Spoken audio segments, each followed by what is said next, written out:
CCR is. Barely, he's digging it up from his parents. I mean, I also know other things that happened before I was born. All right, I have 6 o'clock, so I'm gonna call the meeting to order. Roll call, Lawson Wilson, Here. Brett Witham. Here. Mark Good, Present. Jeff Young, Present. Beth Gott, Here. myself, Jesse Dunbar, and Town Attorney James Collier. No excused. All right, first thing on the agenda is election of officers. Anybody want to make a nomination for chair? I'll move that appoint Mark Good as chairman again. He's done such a fine job this last couple of years. I'll second that.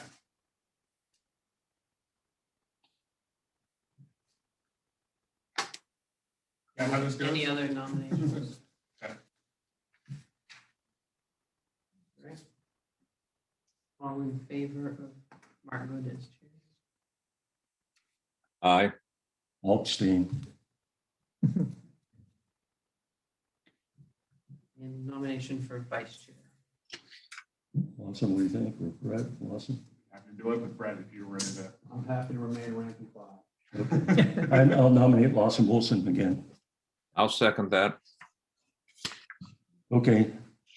Now over to me, right? Okay, motion second on the table to nominate Lawson Wilson as vice chairman. Oh, great, thank you. All in favor? Brett? Yes. Beth? Yes. Jeff? Yes. Myself, yes. Lawson, you can vote for yourself or abstain? I'll abstain. Okay, Respect the process. okay, we got that out of the way. Thanks, Jesse. Anybody see a need to adjust? World Series The agenda. winners, where you like have the caps all ready to go. But what do you? He already had a chair marked good sign. Oh, I feel like a cheer sometimes. Any reason to adjust the agenda? I don't see anybody. Okay, if not, minutes, did everyone get a chance to look over the minutes? And Beth, you weren't here, so you'll have to abstain. I move to be approved. A second, Motion and a second to approve the minutes for June 22nd. All in favor, Lawson? yes. Brett? Yes. Jeff?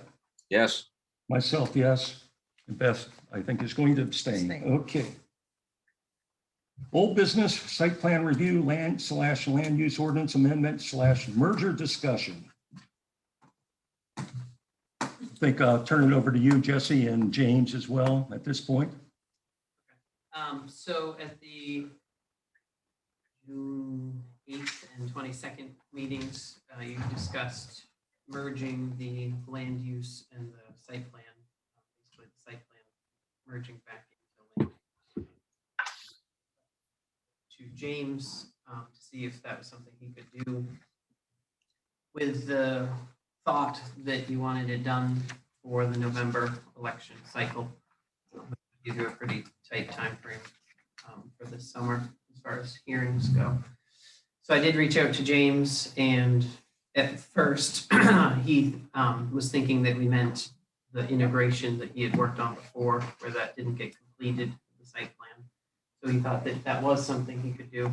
However, when I met with him and explained that it was the actual merging the two ordinances into one ordinance, he felt that that was a much larger task and probably would take more time than what you have to get it done by November. But James can. That, he speaks so well.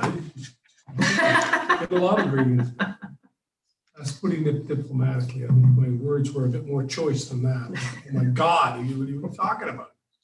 So I just think that's a lot of work.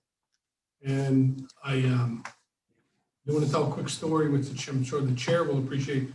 I was president of the Rotary Club for a year and a half because the previous president left her husband and bugged out to the Caribbean. So I was in there for 18 months and I finished every meeting early. Every meeting. Because I had an agenda and I went through it and I said, all right, we talked about that. Let's move on. And the problem with something like this, when you start to change the land use ordinance this much, you can't do that. I like to ramrod stuff through. I'm dangerous with a gavel. But I don't think you should do this with these two things. They're both big, important ordinances. I think there was, as I just said before, there was a massive screw up in making them two ordinances. I'd like some time and permission from the board to have a pretty extensive look at Bar Harbor, which is, where I'm from in Canada, the Nova Scotia follows Ontario law. We do a lot of the law in Ontario.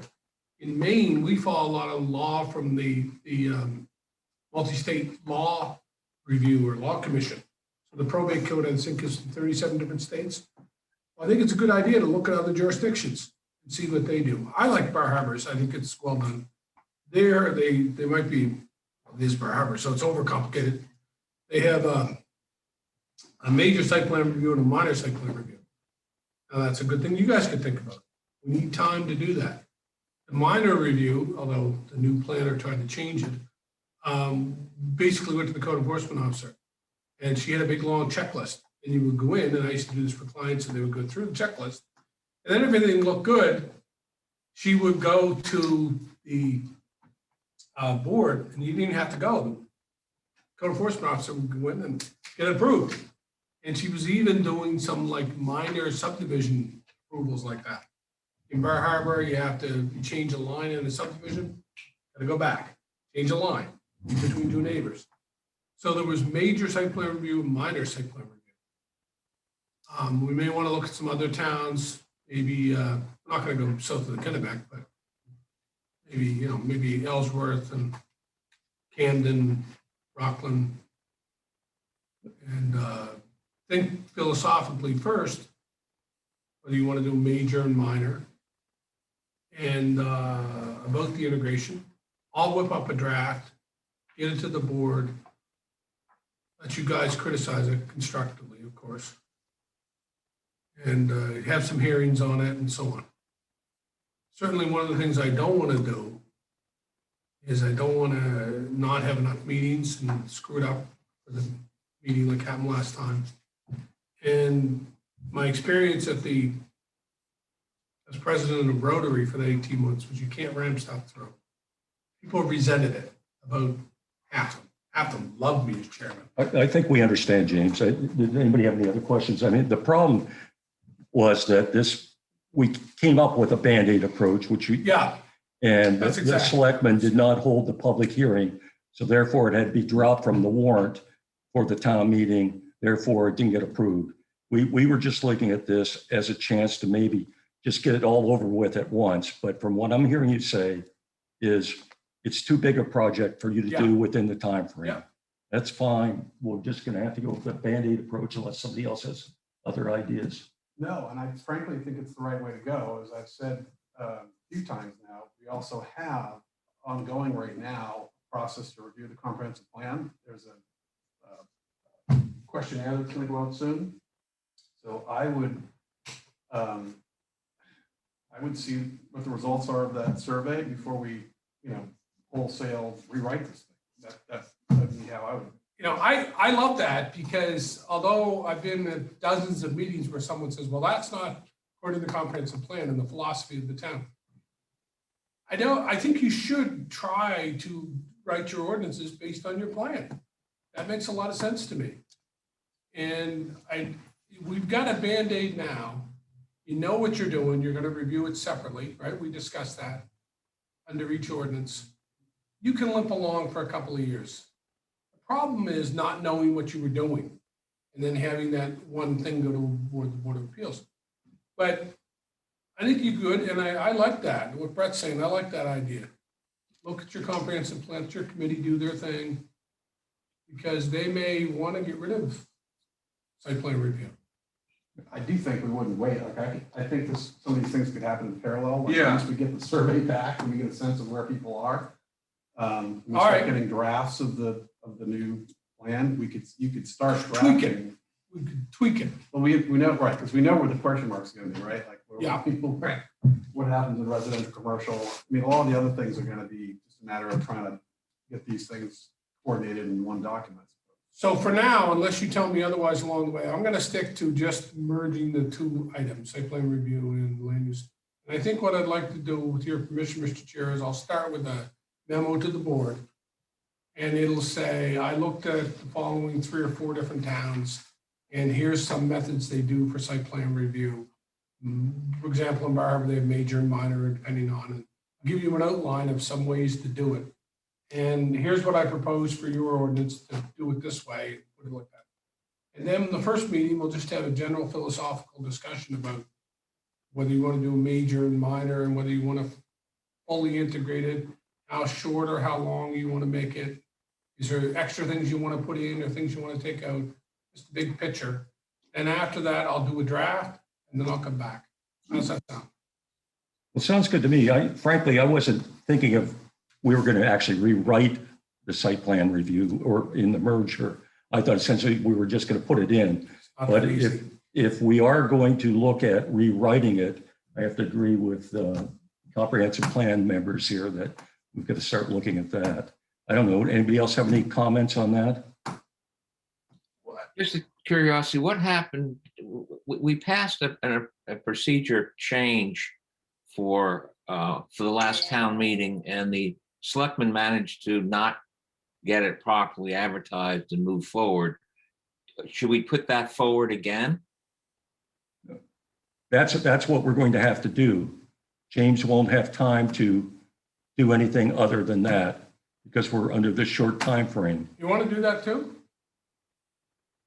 Basically, what we're doing, in my understanding, is we're just repeating what should have happened at the May town meeting. Selectmen did not hold the public hearing. That's a new idea. Or that's not what James is. That's not what I was talking about. No, I know. You're talking about something else, but I'm saying they put on the warrant for November. Oh, you still want to do that? Yeah, doesn't that make sense? Oh, that's up to you guys. Jesse, we didn't discuss that. I discussed it with you, Jesse. We've been through this process. We proved that this approach that we were going to have, but the selectmen failed to carry through their procedure. And I don't know why we're not just representing that again, at least get that in place. Yeah, well, all that work's done. You guys. And then move on with what you're suggesting, James, go from there would be my idea. Sure. Well, I'll take another look at it, and Jesse will look at the timelines, and you'll hold whatever meetings you have to, and boom. Jesse, would we have to hold a public hearing? I don't think so, just selectmen. They have to hold another public hearing. Even Well, though- I like to sit down and look at that. Yeah. The answer usually is yes. Okay, And what's better, to have one too many hearings or one not enough? well, I agree. Well, actually, For some reason, I didn't think we had to have one the last time. I don't think Oh, the you site always do. plan. With the site plan review, it was selectmen that had to hold Planning it. board, the land use. My ordinance, recollection. You always have to have one for the land use ordinance. Right. site Which we plan, did. no.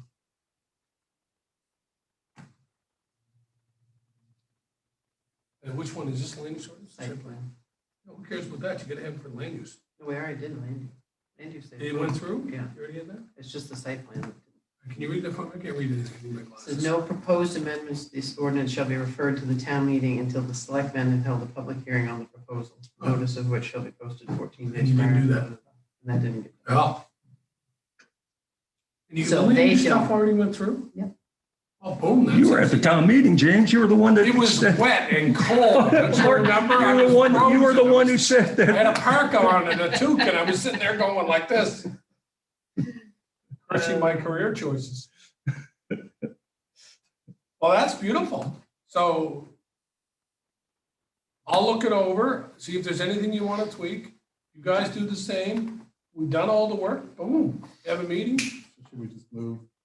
How do we communicate this to the selectmen? Jesse, you probably want a motion, right? Yeah. Okay. You want to send it exactly as it is to the selectmen to put on the ballot.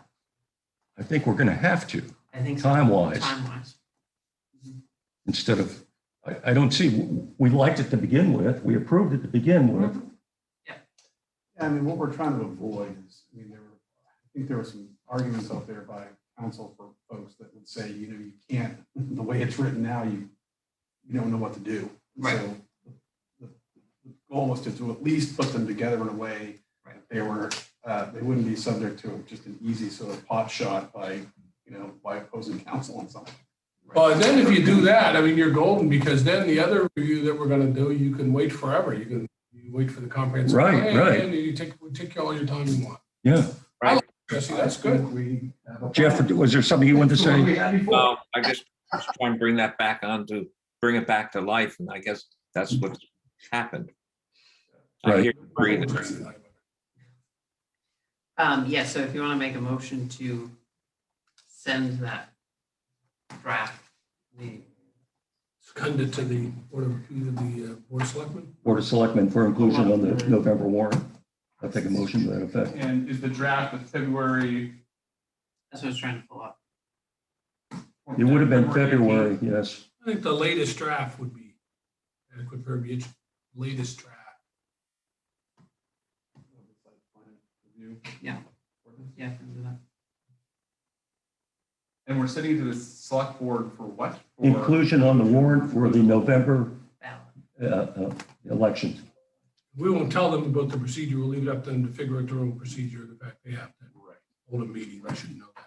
I assume, Jesse, that you're going to make sure that they hold a public hearing this time. Yes, Embarrassing to make the same mistake on the same issue twice in 2 meetings in a row. yes. Oh, sorry, you're the new town manager. I was gonna say, You're the don't new put- town manager. Yeah, it was the old town manager that made the mistake, Great right? guy. Rest in peace.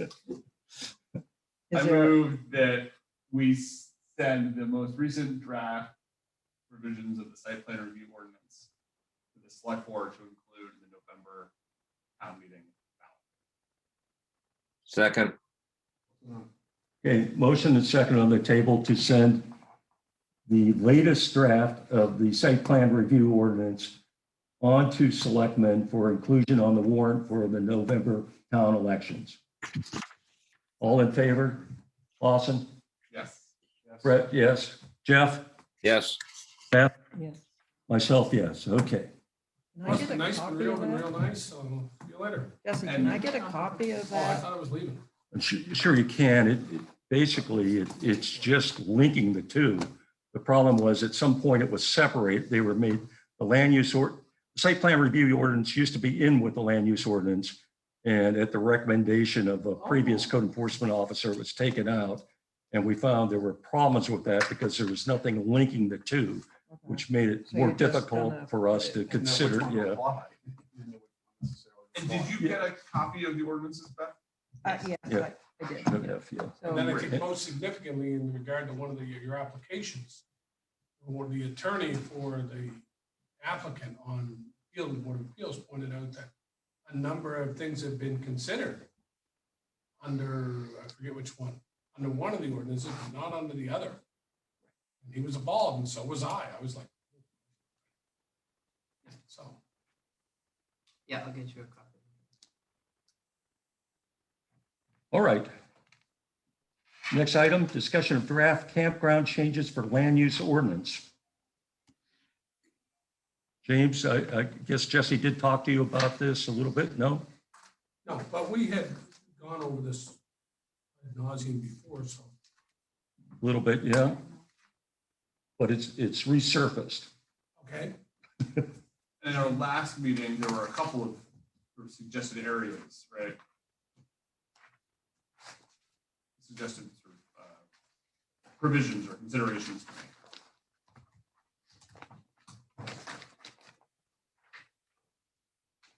do we have a copy?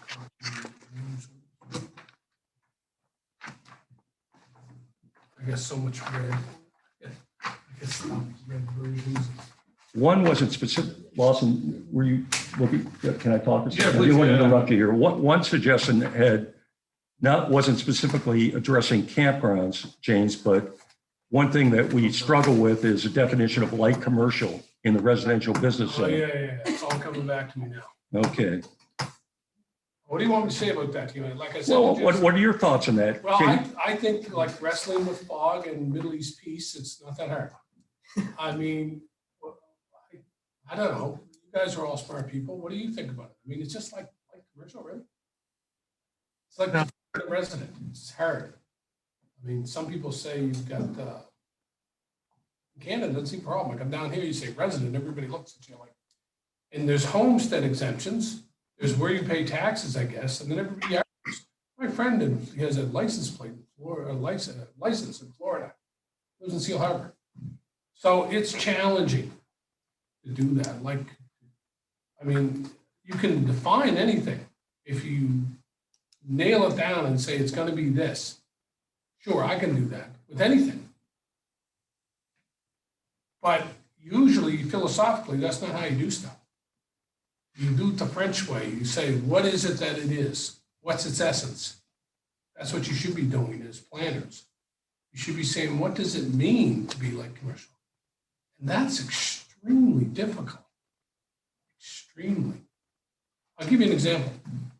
In Bar Harbor, and starting more and more over here, they have vacation rentals. I think that's a commercial use, personally and professionally. And yet, it's treated as a residential use, which offends me. As a real estate attorney, there's clauses which say, the clauses of reverter, like the one they have for the school that reverted back to the park, it wasn't used for school purposes. Well, they have clauses that revert to a family if you use it for commercial purposes. Then they rent it out for 2 nights at a time. So when you're thinking about how you fix that, I think what you should say to yourself is it a term that we can look at and generally agree on its face that it's this or this? And I don't think you can. Good luck. Say light commercial or light industrial? Commercial. Because as soon as I say something, somebody's going to say, oh, I don't think it's possible. I know what industrial is. I thought I knew what residential was, except for weekly rentals and vacation rentals.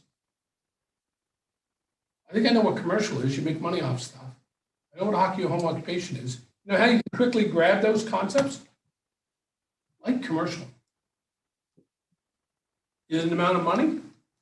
Is it the intensity of the use? Is it the hours? What is it that it is that makes it light as opposed to heavy? I understand what you're saying. It's hard to make it objective. I can say making no more than 20,000 in any 6-month period and adjust for inflation. Boom, I did it. But you wouldn't believe that. And someone would immediately go, that's stupid. And what can you do that you can accept? It makes sense.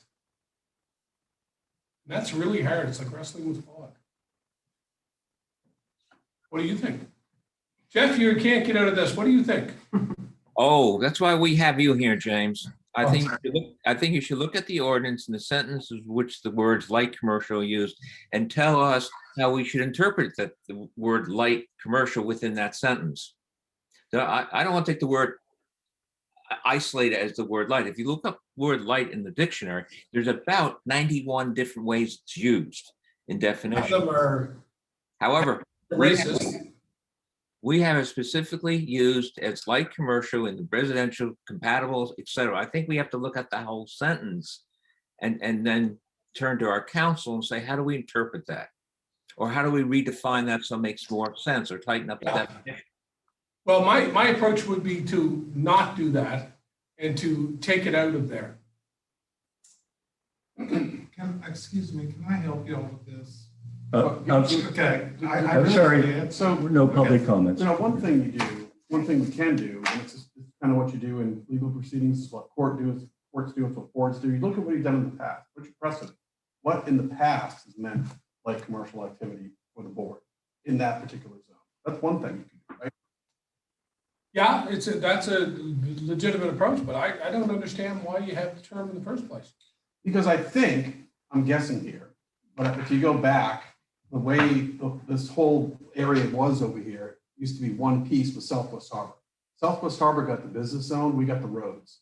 And so to allow for continued commercial activity, including maritime related, they included that category. And they included a pretty good swath of land over here for that. I think in part because it was a lot of maritime uses over here. You had boat yards, you've got gravel pits, you've got a lot of those activities. And I think my gut is they wanted to try to preserve some of that because they knew over here anyway, we didn't otherwise have a tax base with businesses, really. And if you have a bunch of single family homes in a town and nothing else, it's a recipe for disaster. Because if you've got kids, if you've got homes that are roughly, you're collecting property tax on of maybe a couple $1,000 a year, and you've got a kid going to the school that costs 20, you've got a problem if you have too much of that. And so my sense is that whoever was thinking this through, however many years ago, was trying to balance that and allow for some of that commercial activity to balance out the tax base, given the fact that we didn't get the downtown that Southwest Harbor did. That's my gut. That's an astute analysis, and I'm glad after 22 years to hear it, because I've never understood it. I just kind of think and, get big picture and kind of look around. I am fascinated by that because when I got here, I never understood from day one why the whole place wasn't reassessed and everybody in the water whacked with higher taxes. There's a whole bunch of people in West Tremont out on the water who taxes should be raised, and then there's people in interior lots. To be fair, their taxes should go down and so on. So what you said makes sense at the time. I don't think it does now. I think the number one driver of economic activity on this island, and please don't tar and feather me, is residential development. The people who, and this is my analysis of the overall economic situation, I think the numbers bear that out.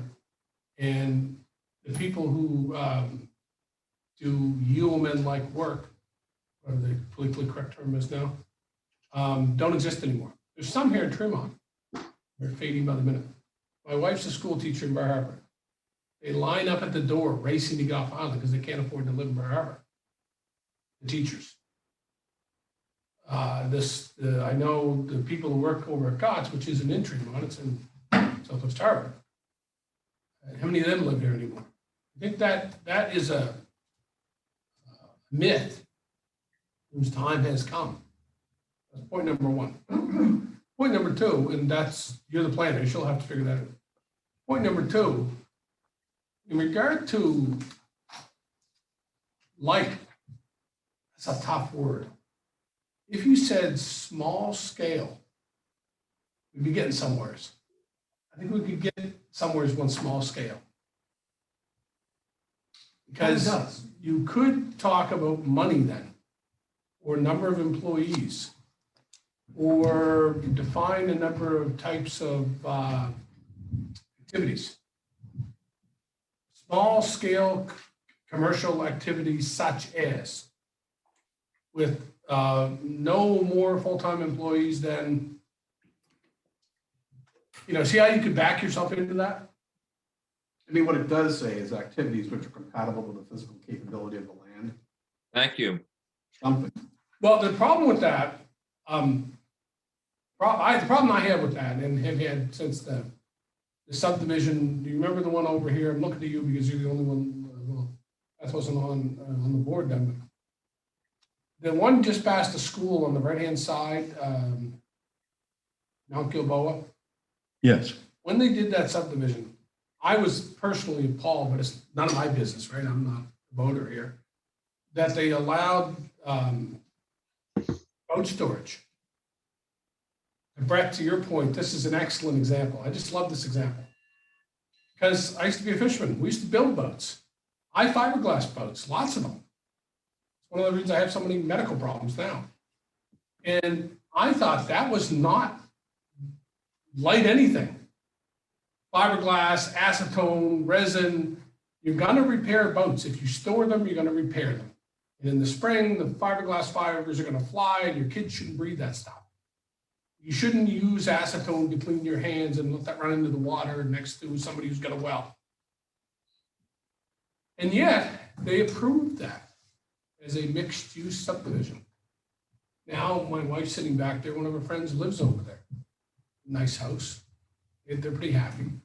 I'm still appalled by it because I don't think the two of them go together. So I think the board, as a planning matter, should take a real close look at not only the scale, the intensity, but also the types of use mean and are they compatible? I don't think living as a residential next to a gravel pit is a good idea. I grew up with a crusher next to my house. It psychologically damaged me. I mean, the crusher. I'm in Mount Desert for 10 years. Arguing. You're our legal counsel, huh? So I'm in Mount Desert for 10 years, arguing with the quarry. And those people don't want to live next to a quarry. They complain about the vibrations.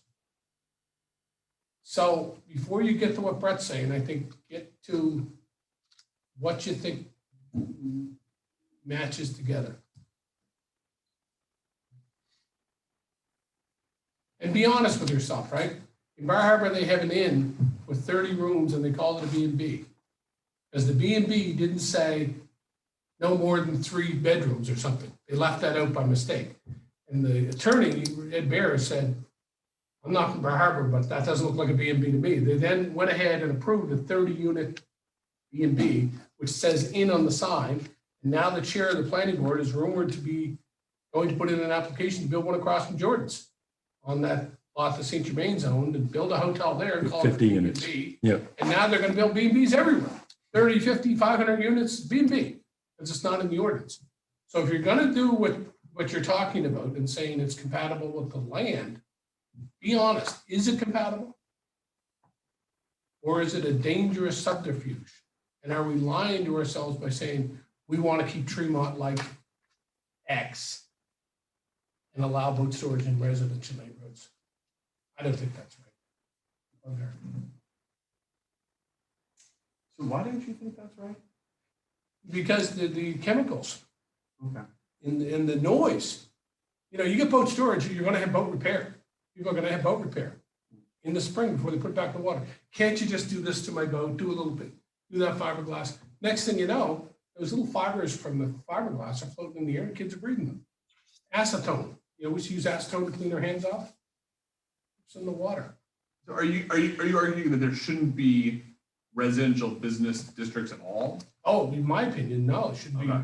very, very limited. If you've got a corner store in a residential neighborhood, it makes sense, right? Gas stations, boy, I don't know. You know, if you want to wake up in the middle of the night smelling gas?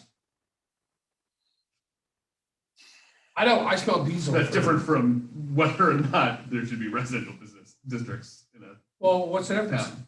That's an example of a commercial use that's. Right, commercial. I'm just saying, like, my preference or like how I want to live shouldn't determine the sort of zoning rules or Oh, sure it should. Yeah. As a planner, your personal beliefs should be infused into what you think is good planning. Be objective and consider it along with everybody else's, but you're encouraged to bring those things to the table. Your perspective. I mean, Mark was a reporter. Well, you've been around a long time, seen a lot of things going on in this town. You've learned a lot about what happened here. Right. I'd like to see the local kids be able to become adults and kind of live here. I mean, kind of pushing the locals away because, you know, we're a working town. I mean, we're lobstermen and the lobstermen use the boats. I mean, we have to be able to make a living. But do it right, you know.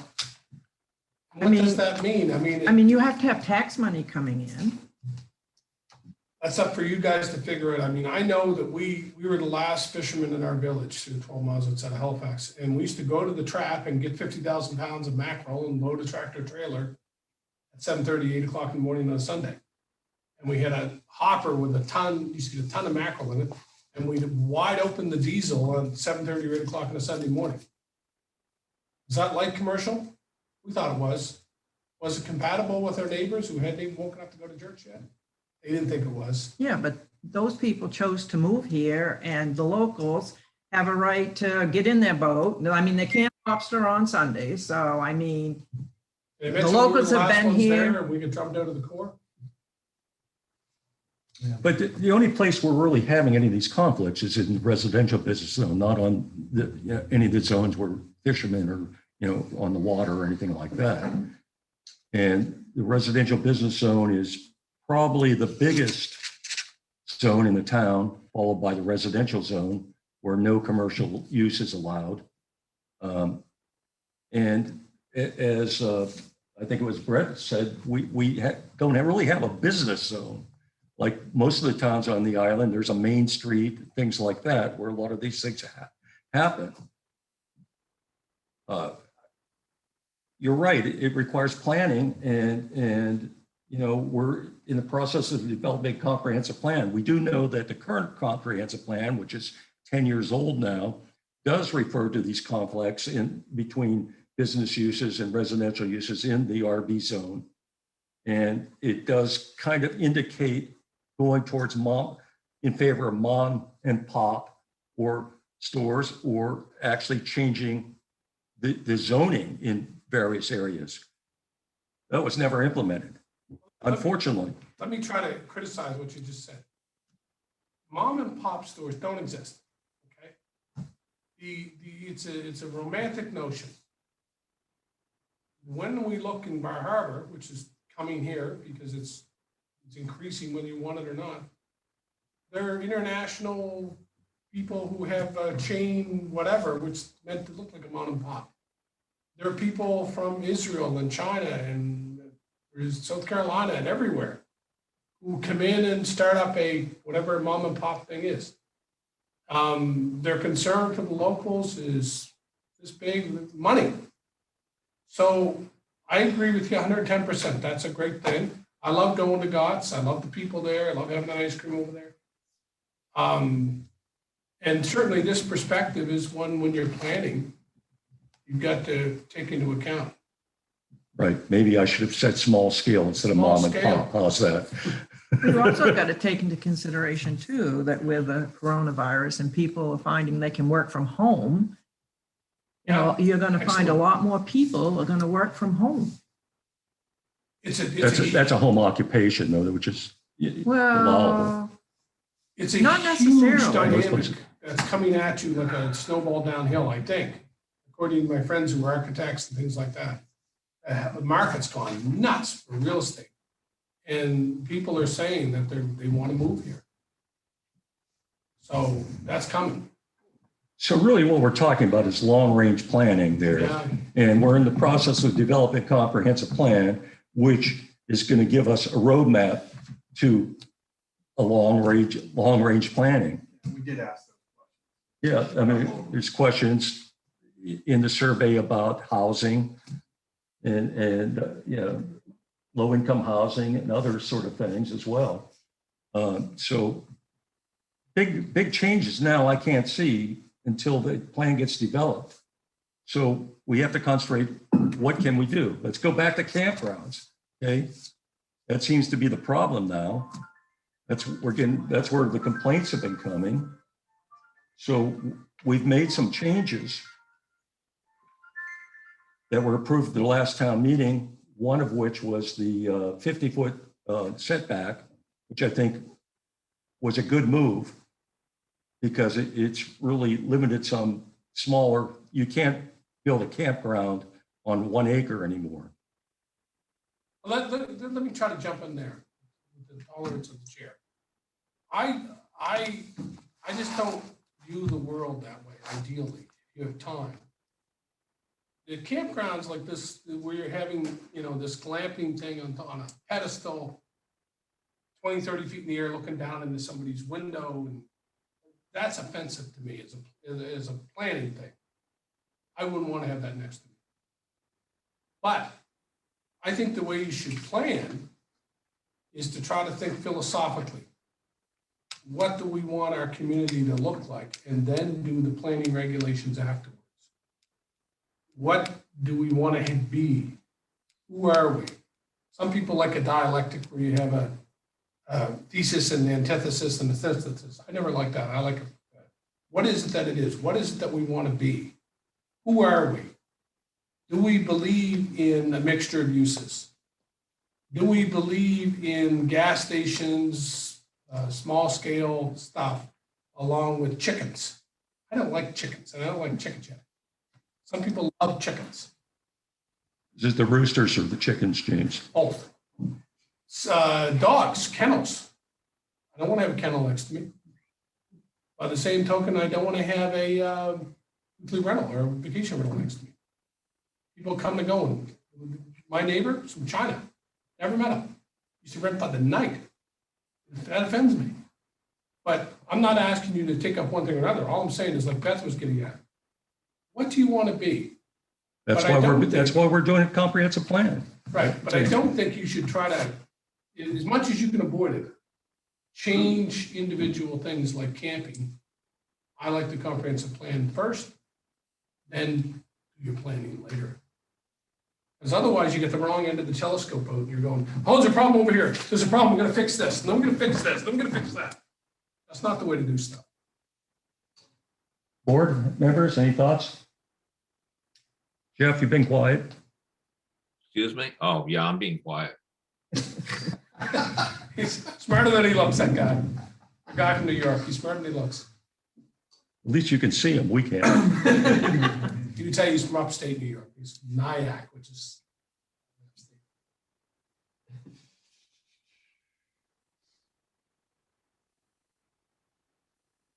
So the question before us is, do we want to propose any changes to campground standards for inclusion on the warrant in November? Or work on the issues of what light commercial means, which we haven't gotten any guidance on at the moment at all yet.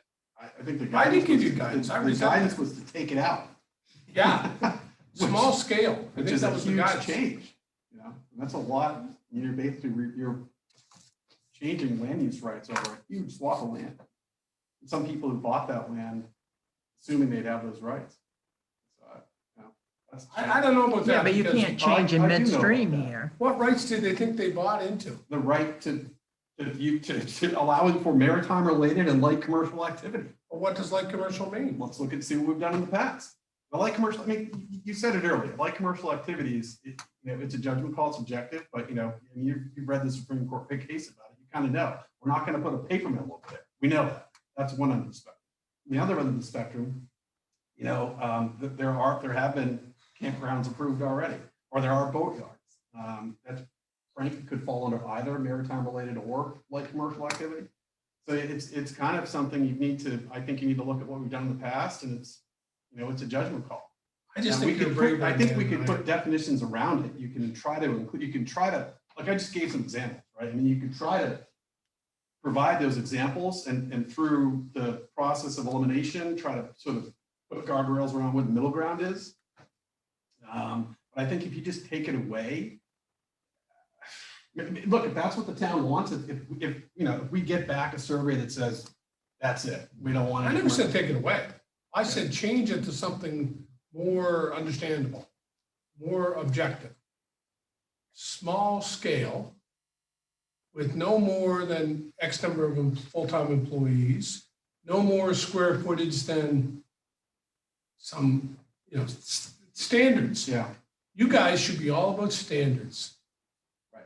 Do the philosophy first, then look to Yeah, but So I think don't- that's what we're but don't sort of we- asking for your advice on. Is wait, like, that's my advice. What are the wait. objective What, standards? what are those objective standards? and I what just should they told be? you some. Great. No Right, but more don't than we X have number of some employees. standards already in here? Not as it pertains to, not that defines like commercial. Yeah, I mean, you could argue that. Right. Like, land use standards, all uses are permitted, subject to lot, structure, performance, conversion. That's a nightmare. So that's offensive to me, because right away, what about a nuclear power plant? But that's what we have to work with. I Yeah, mean, That's why you need this is our- standards, because that's just wrong. I don't think you could do a nuclear power plant under these. Why not? You just said all uses. Well, that are permitted, subject to lot, structure, performance, and conversion standards. I know, I swear to God, I know a guy in Bar Harbor who used to build nuclear power plants, and a great guy, lives in Holland, Edmond. And he would go in and he would argue that. Did it for a living. I So think we they would did- probably, even without that, we'd probably conclude that's not a light commercial activity. So the better thing is small scale, give it some guardrails, have square footage, number of employees, number of hours if you want. Seasonality, you know, it's hard to put money because of inflation. Put some things like that on there, and then I would also suggest, don't be in a hurry. You're doing a comprehensive plan, give it a rethink about where you want to live, what kind of community you want to have. Put some standards in. And I'm not as afraid as you are, Brett, about what people bought into. Because if they bought into I'm something. not afraid about it, I'm respectful of it. Me too, but when they bought into something for light commercial and you can't define it, what did they buy? They bought something. You know when they see it, like pornography? Yeah. We're just gonna have to agree to disagree on that. Well, actually, I think we agree. We agree that it is a, you know, subject to interpretation, for sure. Yeah, and I don't like that for a planning board. No, I don't know. I don't either, because it's subject to attack for, you end up with sort of arbitrary, you know. Yeah, we don't want arbitrary capricious. We want standards and judgments on standards. Yeah, I mean, there are some here. I think the challenge is that they're not enough if you to put guardrails around. Well, I said some of the things. You guys can come up with some more. The other thing I mentioned earlier was examples, such as, and then give a bunch of typical type of examples. So, James, I hear you advising us not to rush into this Don't rush. and wait Wait. until the comprehensive plan is at least underway significantly. What's that? I said, we got to get this thing done. When's the survey going out? Make sure everyone fills it out. Yes. Well, I'm of a mind that you have to do a comprehensive plan every so many years. I'm of a mind, and maybe I'm a lone wolf crowd in the wilderness. I'm only the council here, but that Tremont is on the edge of being overrun by tourism. I'm of mind when every time I drive through Southwest Harbor, it's flooded with people. You know, the summer people, they're developing stuff, they're doing parking lots, they're new businesses. Southwest is just inundated with this development. It's coming this way. The kayakers were one example. Using the town wharf, getting everybody's way. You know, those tour Right, but don't companies. they pay to launch their? They do, Not much. not much, and maybe not as much. as Well, they that's the should. Harbor Committee's problem. Right, but when they did that and they were redoing the harbor ordinance and the wharf ordinance, my advice at the time was, hey, I don't live here, but maybe you want to restrict those guys or make them pay a lot of money. And yet, you know, to my surprise, you guys are very welcoming for people who live in Franklin and have a boat. But they pay their mooring fees. I'd want to pay them triple or quadruple if it was me, but that doesn't. Well, seem to isn't be the there, same. but there is a residential fee Yeah. and then out of town fee. Right, if it was me, I'd really whack. So what I'm saying is the tourism thing, I think, is coming here. House prices are going up here. You got this big campground thing, it's a signal, a harbinger of what's coming here. And the fact, what you were talking about, Brett, about what it used to be like and what people were thinking at the time. Good luck with that.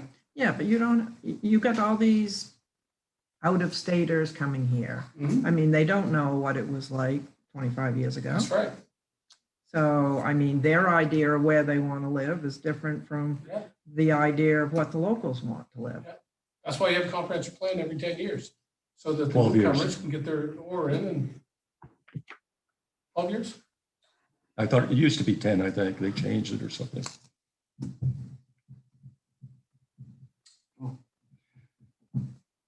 So board, Yeah. I don't know. are we at an impasse here? I think we are. I mean, I'll just throw it out there. Personally, I would like to see us do whatever we can to protect sort of a year-round community. I think it's would be not a good thing for us to turn into kind of just a seasonal community. And so there's some tension there for sure between light commercial use and activities like short-term stays. Because because, that's, those houses and those lands gets built up and bought out and they turn into short-term people and then aren't here in, February, spending their money at COTS or whatever, being a part of the community. So I guess we'll see where we land. And isn't all of that comprehensive plan stuff? It is. So I think See how you've answered the comprehensive we can question. get. You kept going and I kept going. Comprehensive plan, that's Yeah. what that does. Gotta get it done. Yeah. I think we should, think about the small issues, but think globally. And once you've got a philosophy and a picture through your comprehensive plan, then come back and do the planning. I mean, what you're talking about, for example, would lead the 22 years I've been in this country, weekly rentals. 22 years ago, I'm shocked that they had them. I argued against them 22 years ago. I didn't win that argument. Now in Bar Harbor, there's something like 500 or 600 licensed one, and people really think it's 800 or 900. Population of Bar Harbor went from 5,200 when I got here to about 48, 4,700. I think it's actually like 25 or 3,000 if I count them in January. Is that what you want here? You don't get rid of those weekly rentals, you're gonna have it. That's what I think as a planner. But that's up to you guys. No, I understand that. Certainly, we're experiencing pressures in Tremont that I don't think were ever even considered or thought of by the people who put together the land use ordinance. And at some point, we do have to make some changes. And every 10 that years, those changes will come mainly from the comprehensive plan and getting feedback from residents of the community. And if you did the best job in the world right now, 10 years from now, you'd say, what are those guys thinking of, those idiots? They didn't foresee. You gotta keep doing it every decade. I don't think it'll take 10 years probably, right? It's pace of change. Pace of change. In fact, I don't even know when the last time there were any major changes to the land use ordinance. We have a lot of amendments, but I think they've all been small. And I think the thing about comprehensive plans, some people hate going through the process of doing it. But there's a big constituent in any town. And I've seen it here as town attorney where it's the ostrich approach, right? And I have to deal with that. I don't have to deal with that. I'm just gonna ignore that and move on. Because of the pressure of tourism and the dynamics of Airbnb and people wanting to move from out of state, work remotely, those pressures have gotten to a point, I think, where you can't take that approach. It's the wild side. We're not going to have any police force. We're going to do things differently over here. I don't think that'll work. You have to tackle it. You have to look at it, address it, look it in the eye, and figure what you're going to do with it. Plan for it. Manage it. Okay, what's the board's pleasure here on this? Do nothing at this point? We haven't gotten much guidance as to moving forward for any changes what we presently have. So it's hard to decide where we go from here. I mean, the global picture is wonderful, but we have a set of ordinances in place. There are some issues within those ordinances that we could look at without doing a whole global approach. And yes, I think the global approach has got some merit to it, but what has, I think, more merit is that we have a working document, our ordinances, and when we find problems within it, we, as a planning board, should look at it and address it. That was the reason I brought up just 2 items. Actually, I brought up 4 items last time, but we resolved down to 2 to discuss. But there hasn't been any movement on that. So whatever pleasure of the board is my pleasure. What specifically do you think we should work on in the short term, Jeff? Well, we've been through it. We went through it last week. We were talking about light commercial and trying to fix some meaning to it and find those standards and work on that, because it's an area which a lot of people are residents or full-time residents have raised questions about it, what it means. We've struggled with it. Our own attorney can't even move us through it. So it's obviously, when this ordinance was adopted, there was a feeling that in their minds what light commercial meant, but they never put that definition within our statute. And it would be, I bring it up so it's a weak point, rather than try and change everything at one time, we look at things we have problems with and start addressing them. And not push the ball down the court, waiting for a whole global change. We all know those things don't evolve the way we think they can evolve, but we can fine tune things that we presently have. And that's all I was trying to suggest, is some fine tuning. But that's not what we got. I guess and I appreciate that, Jeff, but I guess my counterpoint would be those 3 words, that's not fine tuning. That is we're basically zoning right in on what governs a huge swath of land here. And we're going to make a change of that. So this is not like just a little tweak.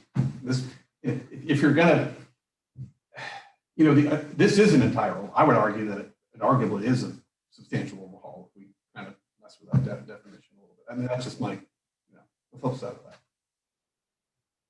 If we try to define small scale or light commercial. I think you could, but that's the biggest, that's the biggest issue in our whole ordinance, is what that is in all that land over there. So I mean, you can try to say, well, we're only touching this one little thing. Well, it has a huge impact across all that land. It's the biggest. It's the pink in the zone, right? So it's like saying, well, yeah. Half of Tremont. Yeah, or a third, I guess. No, it's the largest zone, I believe, Largest zone, from looking at it, yeah. Right. And second by the residential, where no commercial use is allowed. And my guidance, Jeff, to take umbrage with your characterization is to say, I don't think it's definable. So I can't give you guidance because I don't like it. I mean, I'm struck with Mount Desert, which says in the quarry ordinance that noise shall be reduced to the greatest practical extent. And I threw up my hands and went, the hell does that mean? Greatest practical extent. There's British law on it, and it's a reasonableness standard and so on. It's a hell of a lot easier to say 70 decibels. Now, they can't do that with the quarry ordinance over there, but you have the opportunity to do it here. Why try to fix something which is almost undefinable, like commercial? Why not get a better term? And then if you're going to get a better term, and it's half the town's area, why not put it in the context of a more global approach? So you like the word small instead of Small light. scale. Scale with some guardrails that I talked about. I also love the idea that I said several times about thinking about whether you want to do commercial with residential. The two of them go together. So what kind of things go together? Do Walmarts go with houses? You can have the same definitional problems with small scale as you do with light commercial. Both will have to be specifically defined within the ordinance. So rather than looking at the words themselves, look at the activity and put your definitions in around that. I think I can work with small scale. Number of employees, hours, full-time employees, part-time employees, total employees, square footage. Examples of types of things.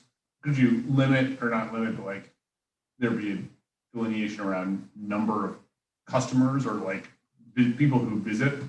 That's too hard. But you could, visitors, then you could have somebody sitting there clicking how many visitors. It's a lot easier to do a number of employees. Have to report to the state sales tax. And number of visitors or customers changes. It's hard to predict.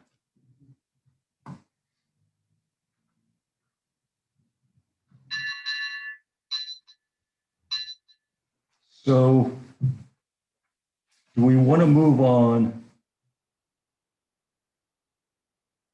and discuss, not tonight, at a later meeting, looking at small scale before the comprehensive plan is completed or at least substantially underway?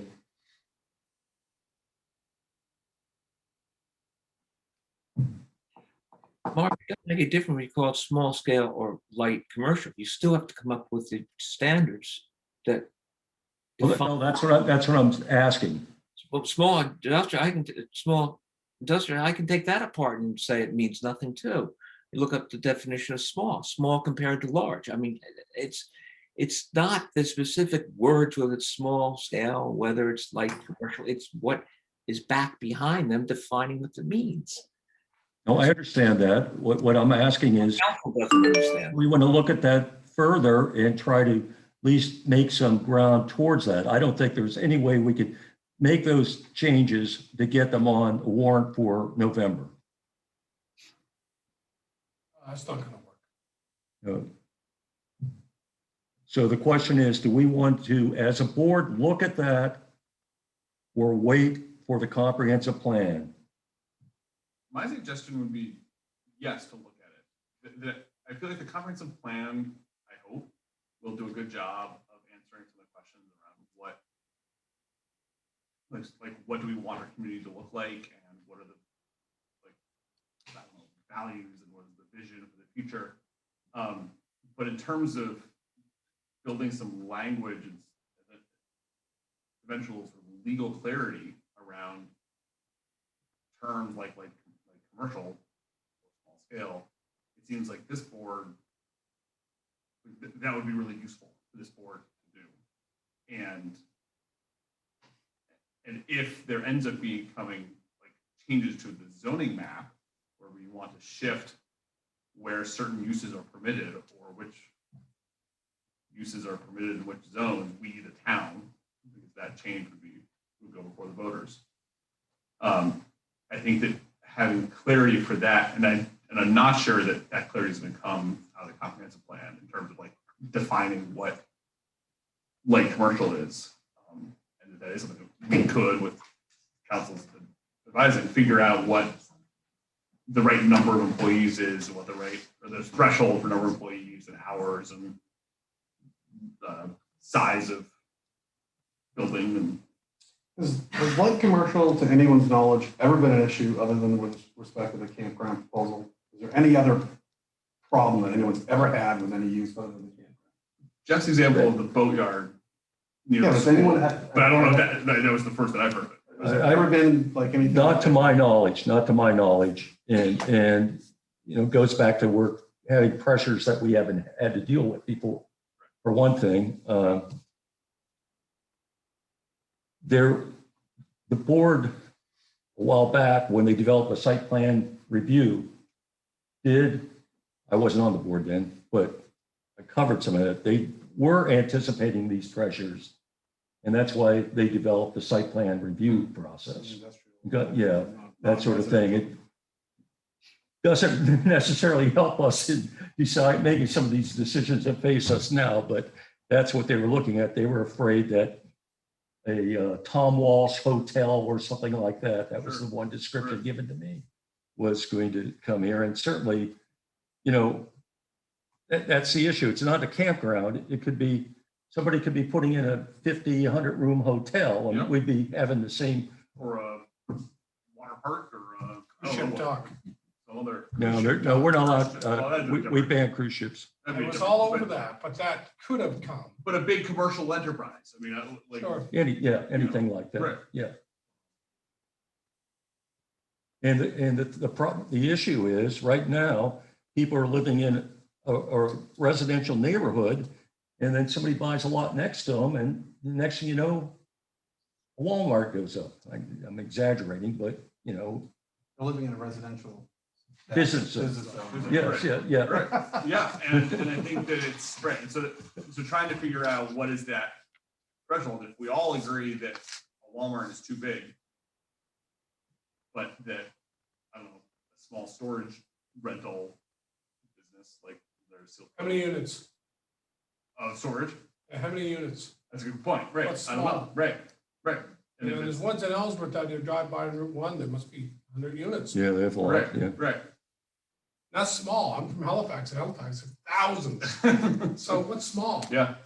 The campground with 230, 250, I don't want to talk about it, but that campground proposal in West Tremont, that's seems pretty big. You could have a campground proposal with 5 campsites. So to Brett's point about small scale, I mean. Well, right, and that's why I think that if we can define some of that in terms of square footage and hours and people. I'm a servant. If you want me to start down that road without going to the comprehensive plan, just tell me and I'll do it. You know, I think it'd be beneficial for us to look at that and discuss it further. And I think it'd be beneficial for the comprehensive plan process too, as developing questions asked during the survey won't be anything. We'll have public meetings and that Yes. sort of thing. Yeah, no, the public hearings for the comprehensive plan, absolutely. Yeah. Talk about this. Feedback. And if we have some sort of idea of what the questions people need to answer. Right. Yeah, and I think the other data point that's interesting, to Brett's point, is about sort of precedents. Like, it'd be interesting to know what of the current commercial enterprises in this district that are operational. Right, take a look at those. What are those hours and number of employees and square footages? You know, My fear, sorry, Mr. Chairman, my fear is that, with respect for Jeff, that you have a flawed term. The greatest practical extent was saying when I dealt with the natives and they had internal tribal matters, wasn't defined and caused all kinds of problems with the Indian Claim Settlement Act. The greatest practical extent in regard to noise, I tried to help them with it. I did a lot of work on it, and then they just threw up their hands because they couldn't understand it. I just don't like the term light commercial. I don't think you could ever define it. All right, then I mean, we love your, and maybe you've already given us your advice, which is to change that Change the term term. to small scale. But Something else. But to Jeff's point, regardless of what we have at the top of the definition, we're very interested in what follows after that definition A, B, C, D, in terms E. of what are. Yeah. and personally, I live next to a boatyard. I know you don't like boatyards, James, as you've said, okay? It's not that I mind them. I just don't want to live next to one. Well, it really doesn't bother me that much, okay? They have 5, 6 employees, you know, they don't work at night. There's some truck noise. You know, we get along well with them. They're not doing any major fiberglass work or anything like that. I know that chemically they're not they're very environmentally conscious, that sort of thing. But let's say if something like the Irving station over here and the store that goes with it were next to me, which is open early in the morning, late at night, people went in and out all the time. That would, to me, the impact's much greater. What's that? Maybe they're not so environmentally conscious. Maybe they're like the Hannaford Bar Harbor with trucks backing up in the middle of the night going beep, beep, beep. Yeah, to me, I don't know whether that would be small scale or light commercial. I mean, personally, I wouldn't like it next to me, Trucks 2 o'clock. but in the morning. it would be allowed. It could be moved.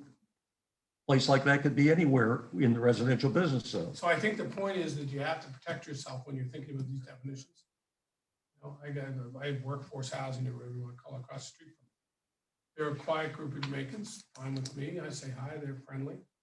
And people complain about some Jamaicans. There's only some Jamaicans, not all the Jamaicans.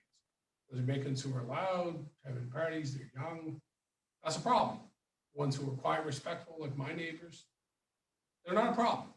So the boatyard that's not environmentally friendly, that uses bad chemicals, that's a problem. So what I'm saying to you is you have to define things so that you can protect against the potential problems. And I think that's the weakness in your ordinance currently. And it's the weakness of not defining the number of units in a B&B. That's why you go to a comprehensive plan, think globally. Protect against those things. Give it some deep thought. Okay, I think we've beaten this horse long enough. Thoughts from Jack Andy. What's that? Mariota Sentinel reference. So we need to decide whether we want to continue this discussion between the board right now of maybe looking at some standards for this sort of thing, or just wait for the comprehensive plan. And if we're going to do the former, let's take a motion. Sir, I'm sorry. I know you want to comment, but Quick comment? no, I'm sorry. This is kind of a workshop with our attorney. So if we make any changes, there'll be public hearings and you'll be able to make your comments at that time. Well, Jesse, the other day, at the end of your meeting, under other people can make some comments.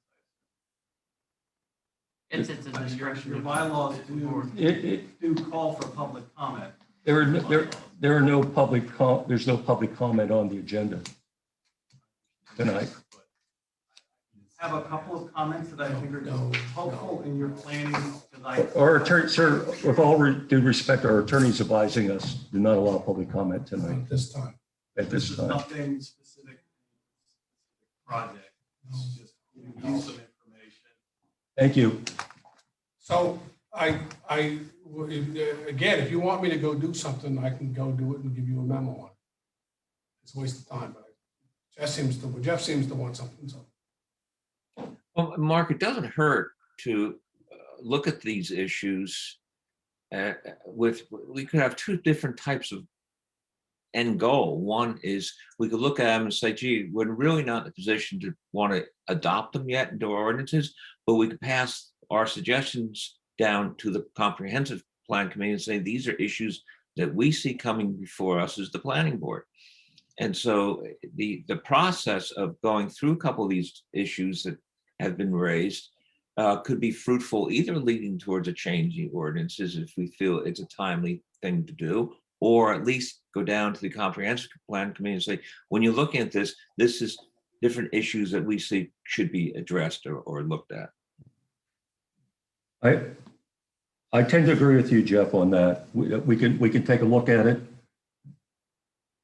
I just don't think we're going to have anything ready for the November warrant. So It could be November, it could be next May, or it may not happen at all. It may just go to the comprehensive committee. But I don't think it wastes time for us to look at some of these issues and wrestle with them some, and have James give us some working outlines of how we can address some of the issues that we can raise.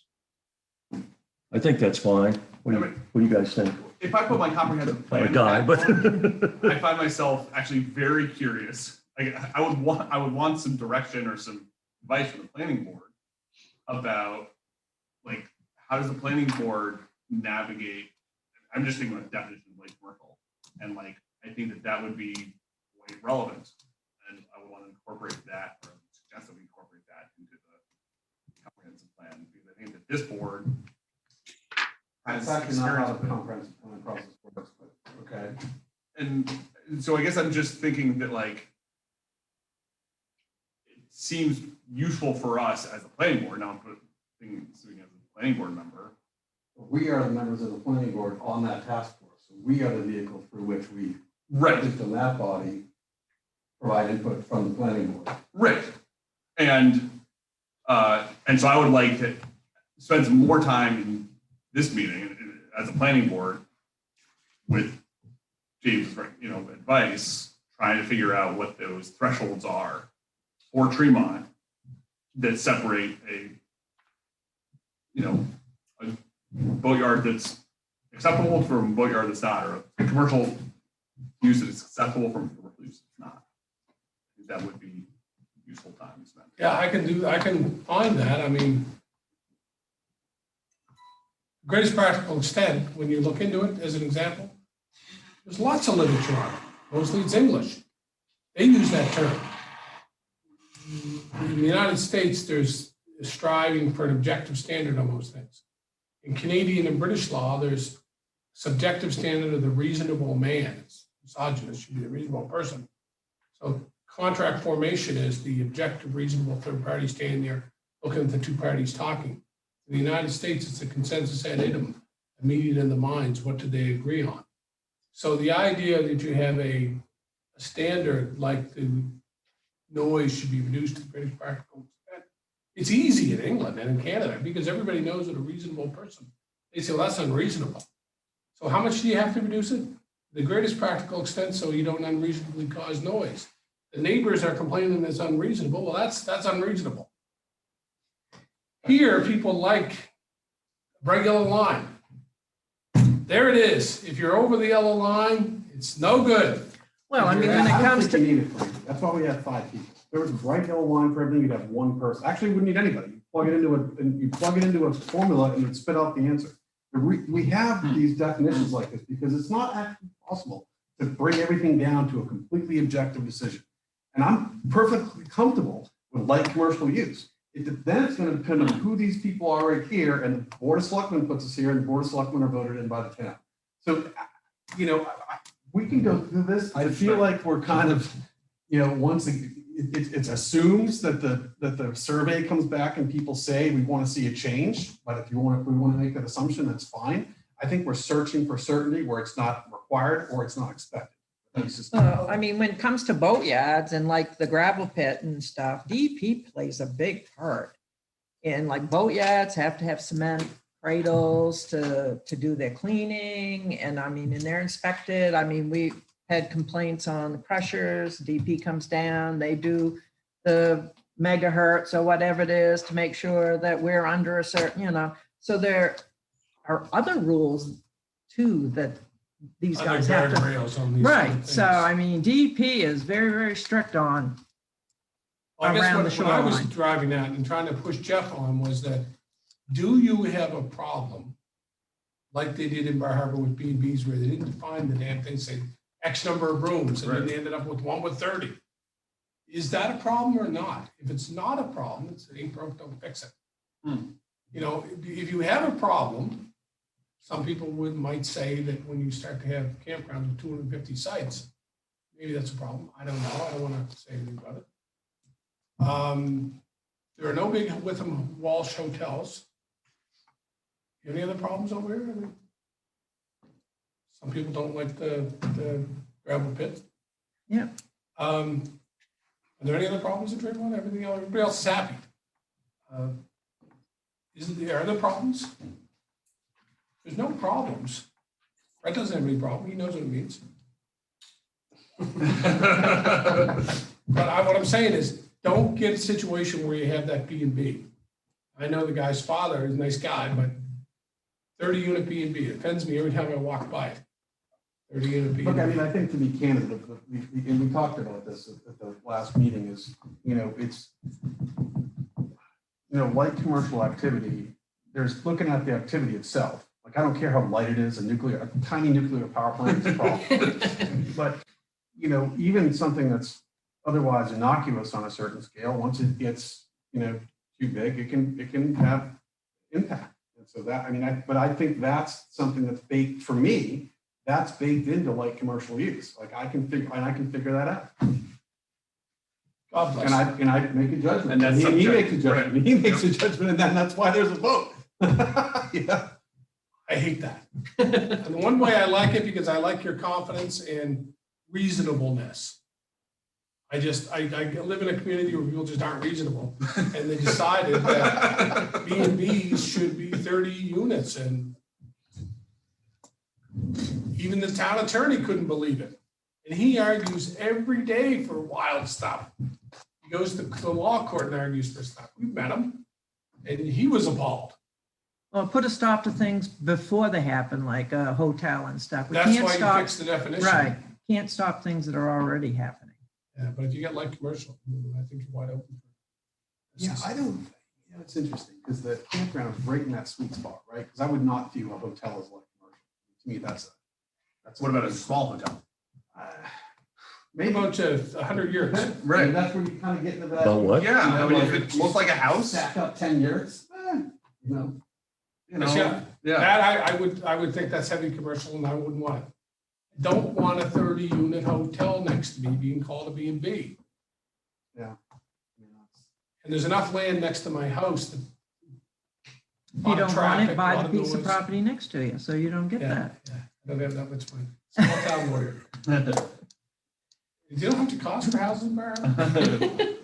I own a house in Bar Harbor. You should buy it. We'll talk. No, I'm selling. Okay. Do we want to make, Somebody want to make a motion? Brett convinced me, I'm no longer fired up to make a motion to ask.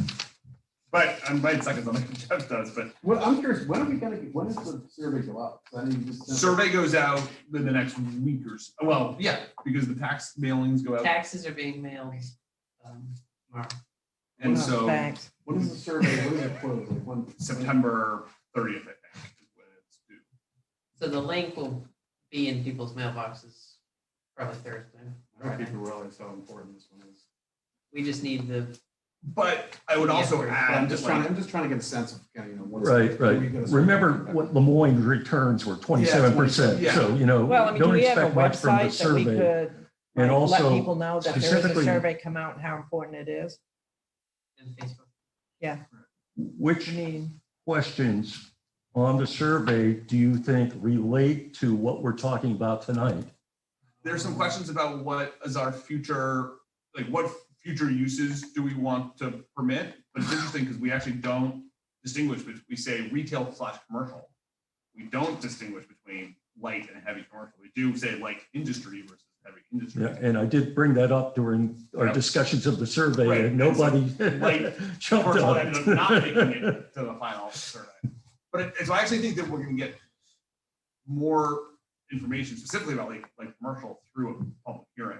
Yeah, that's where I think Like, you'll get more input. we'll be able to have a discussion. Ask opinions and feedback. To Brett's third point earlier, maybe Jeff could explain, or maybe the chair could tell me, I'm ignorant of this matter, I mean, not been at your last meeting, why the drive to define it? Why the drive to define it? Because, Go ahead. because we have a large camp application on the backside. Any other problems? Well, and one of the, I would say one of the,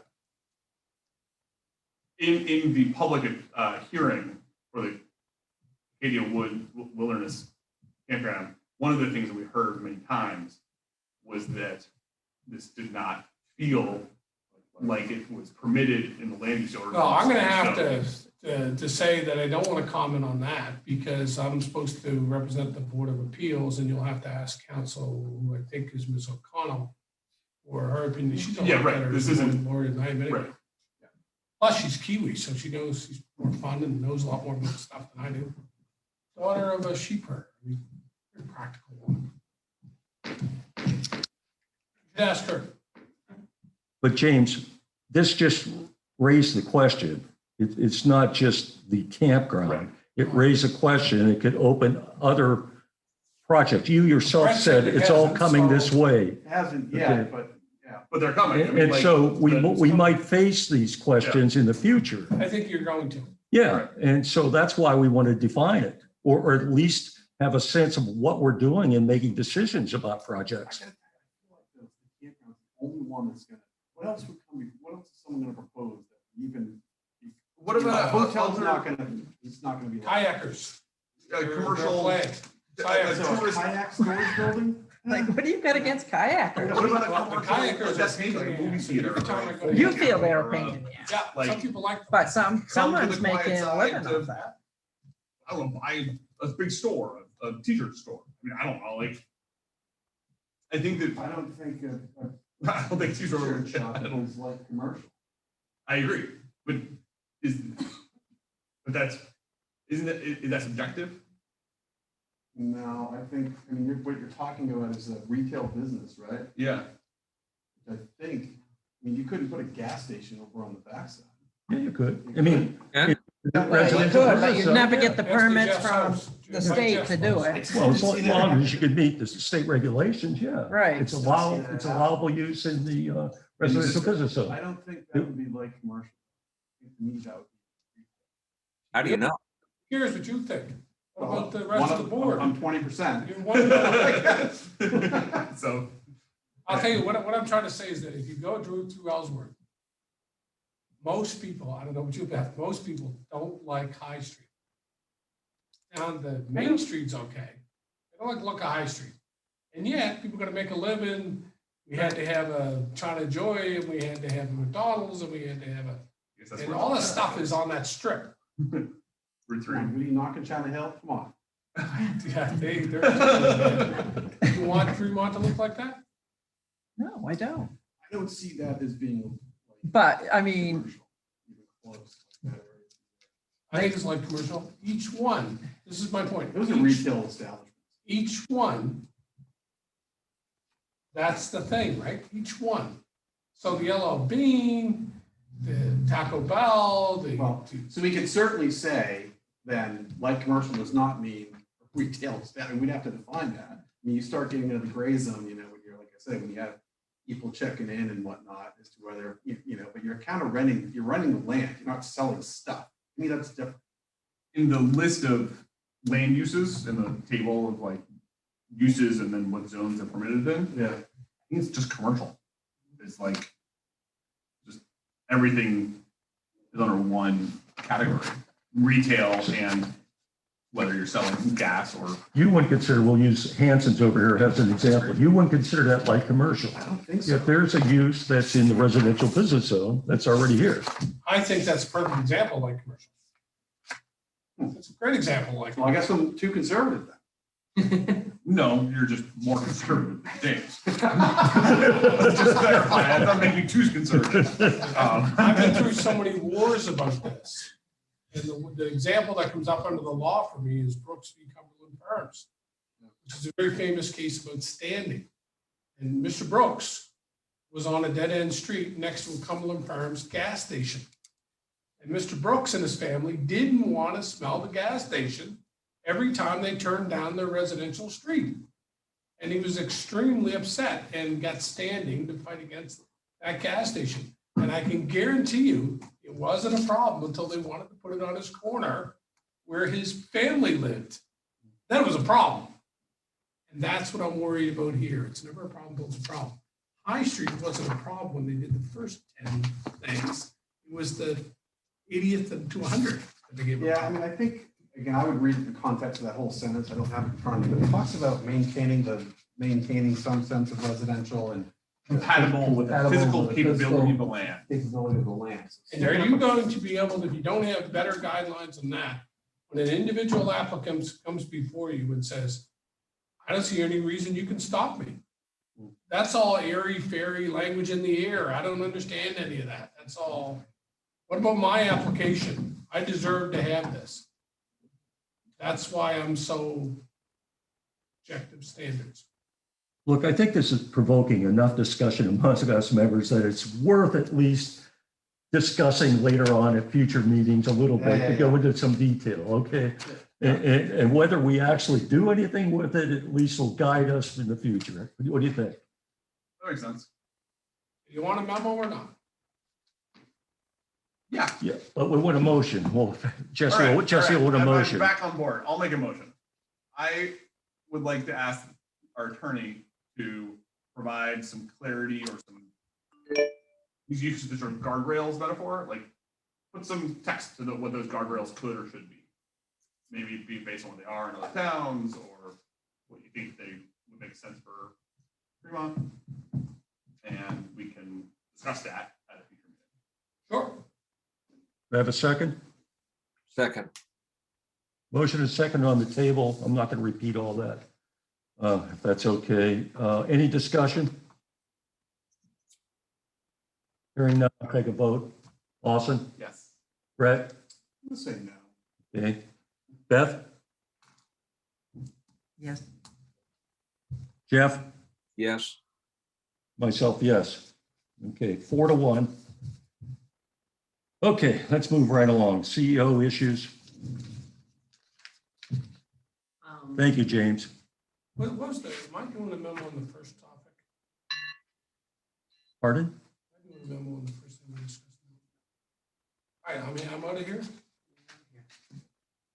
Yeah, turn off the clock.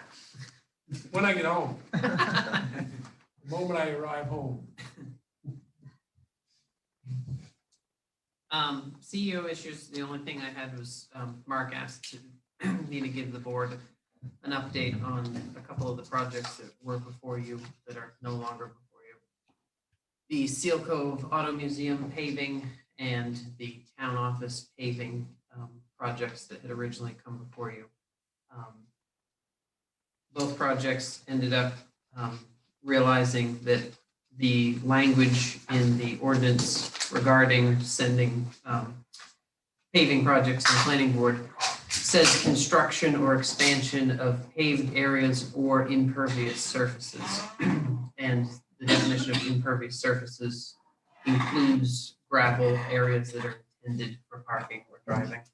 So both the Seal Cove Auto Museum project as well as the town office project are not constructing or expanding. They're just resurfacing with a new impervious surface. So neither requires further planning board review. You guys did bring up concerns about the salt, if there's a way to better contain the salt runoff from the salt sand shed. So we do have, we are proceeding with Greg Johnston giving us a proposal for any sort of mitigation that may reduce the salt runoff. He's talking about some sort of trench to collect the salt that would then have to be cleaned out. I'm still waiting for that plan, but we are proceeding with trying to implement that as part of the plan. So our review of the project was actually good because we did point out that salt problem and that issue is going to be dealt with. And I guess there was some concerns about maybe one of the local wells, whether it was being contaminated by the landfill or the salt shed. And this will eliminate that concern. And the difference there is in the landfill case, the DEP is responsible. If it would have been the salt shed, the town would be responsible. So we're basically off the hook there, hopefully.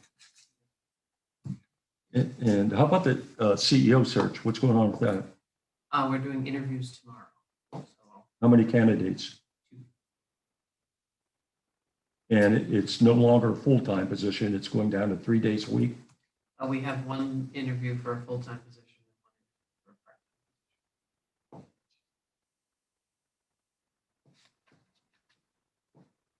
Can you explain that to the board, please?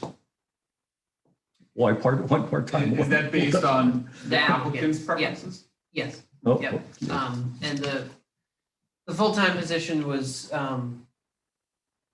there's not enough code enforcement work for a full-time position, so it was adding deputy clerk work to make it a full-time position. That was kind of the prior manager's idea for the job. Myself and Katie, the town clerk, weren't as convinced that we'd find that right person that would do both of those things. But Chris had us put out the advertisement that way before he left. We did get one applicant for it. In lieu of only getting one and thinking it might not be the best option for the town, we also advertised for a part-time. So we're going to interview one for each and go from there. And who's doing the interviews? It'll be myself, Katie, the town clerk, and Jeff.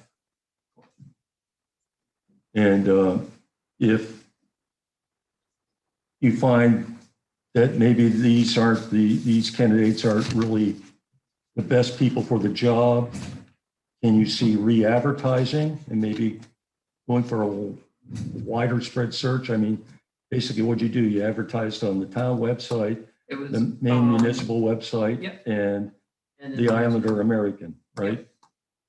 Not the Bangor Daily or anything. not the Bangor Daily, but I actually was on, there was a listserv email chain going today with all the managers in the state are on the listserv. And there was a chain going today about hiring the code officers.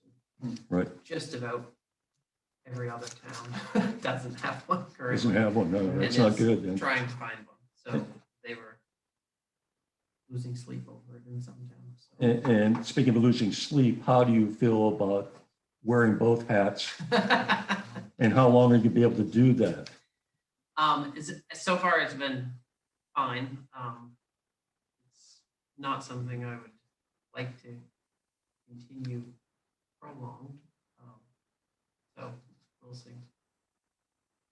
There's no issues at the moment. Yep, okay. Any other questions, anybody? Other? Anything? Okay, set date for next meeting. We already scheduled a public hearing for the 27th, right? August 10th. Oh, August 10th that was, okay. Right. That's right, okay. So set date for the next meeting. I'll take a motion for July 27th, 6 o'clock. And we can do it in person here. And Jeff could be on Zoom if he wants to be, or anybody else for that matter. So moved. I'll second. Motion and second on the table, schedule our next meeting for July 27th, 6 o'clock, right here in the Harvey Kelly Meeting Room at the town office, plus a member or several members possibly participating by Zoom. Any discussion? Hearing none, all in favor? Okay, Beth? Yep. Jeff? Yep. Okay, myself unanimous. Okay. Take a motion to adjourn. So moved. Second. Okay. Is there an echo? Sure, an echo in this room. Out of here twice. Yeah, okay, yeah. We're adjourning twice. Okay, motion is second on the table to adjourn. All in favor?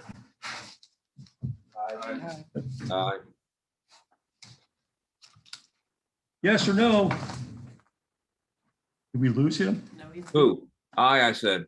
Oh, we didn't hear you. Okay, maybe you mute. Okay, myself, yes, unanimous. Thanks, folks. Bring up.